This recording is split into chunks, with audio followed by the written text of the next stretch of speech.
ADR means automatic dialogue replacement. No matter what you do or where you shoot, usually there's going to be external noise that comes into it. I remember on one film where they thought it was a wonderful location, but it's right beside a freeway. So every time the actor opened his mouth, a car drove out. You know. So what you do is you go in and replace the dialogue with a looped dialogue, meaning that you have a screen set up and you're running the original dialogue and the actor is repeating his performance, but only for microphone. But he sees it on. When you do Foley and everything, your primary job there is to take and you're adding in a lot of material, such as the footsteps, which you don't get when you're outside, or sometimes the footsteps are so loud that you have to cut them out. Well, you don't like to see people floating, is what they call it, because you know that your normally you hear those people walking from one point to another, even though in real life you don't notice it that much. On film, if it's not there, you'll notice it, and they sound like they don't have any sound and they're floating across the room. Foley is that's one of the primary reasons for Foley. The other reason for the Foley is for all the foreign, because when you cut out all the production dialogue and everything, all of the production movement is completely gone out of the film. So you have to have the Foley there to get the life of the sound back into it. So Foley really, it's to add the life and enhance the film. You do a lot of things in Foley. You do cloth rustle in Foley, you do footsteps in Foley. Sometimes you make special sound effects that you need in Foley.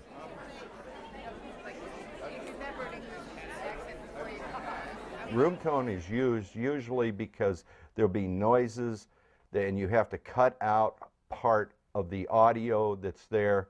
Then you take the room tone and you fill in that audio.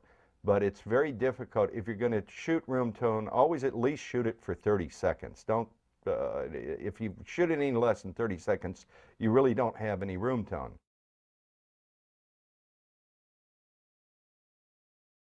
When you go into a mixing stage, you have a number of different tracks. You may have all the backgrounds on one thing. You may have all the automobiles on another type of pre-dub. So everything is separated into pre-dubs. So you pre-dub the backgrounds.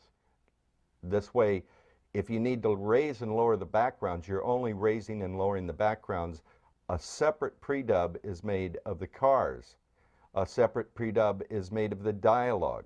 A separate pre-dub is made of the hard effects, you might say. There's a separate pre-dub for the Foley. A lot of times in the Foley, you have to mix it all together. If it's in stereo, you have to sweep the Foley left to right, right to left. It doesn't matter. So what you're doing is you're taking all those multiple tracks and reducing them down to 20 or 30, whereas when you started out, you may have 200-300 channels of sound. Now you mixed them down to 20 or 30, but they're controllable. Then when you take all those tracks, you can take those and mix them down to your master.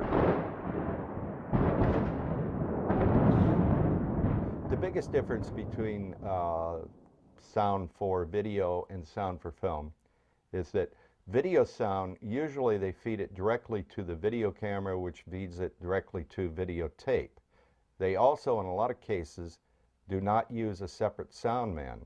The camera itself does not have the quality of sound recording capability that usually the sound man has with a, in quotes, DAT, or now they have DVD recorders. Who designed the camera? Was it an audio engineer? No. It was a video engineer. The sound is really an afterthought on most cameras. They do not do a good job with it. On HD, they seem to have a problem with it where they'll take and steal the sound from, they'll feed the sound from the sound man's recording deck directly into the high-def cameras, but unfortunately, that does not feed the master sound time code. So when you go out to print out an EDL, it doesn't match, it doesn't sync. So you have to backpedal and put in the original sound to do that.